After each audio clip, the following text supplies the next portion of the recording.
زیاتره دوستان او ملګري دغه پوښتنه کوي چې ولې پری مایننګ پروجیکټ موږ ته سکې یا هم USDT یا ډالر راکوي. نو یو لامل یې دا دی چې دوی په خپل سوشل میډیا اکاونټونه لکه فیسبوک، ټویټر، یوټیوب او همدارنګه مختلف نور اکاونټونه دغه تاسو باندې منیټایز کوي یا هم په یو برانډ یې در باندې بدلوي.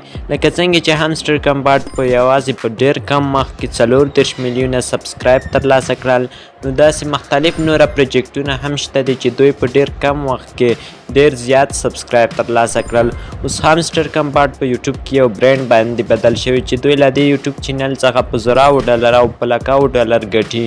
نو د همدې لپاره دوی هم دغه پروجیکټ رامنځته کړي او زیاتره دغه پروجیکټ سکیم دی یا جعلي دي. دغه پروجیکټ تاسو باندې یوازې خپل سوشل میډیا اکاونټونه مخته وړي، خو ځینې پکې په رښتینې هم لکه نوټ کوین چې هغه لیست شو او اوس یې ډېر ښه قیمت اخیستی.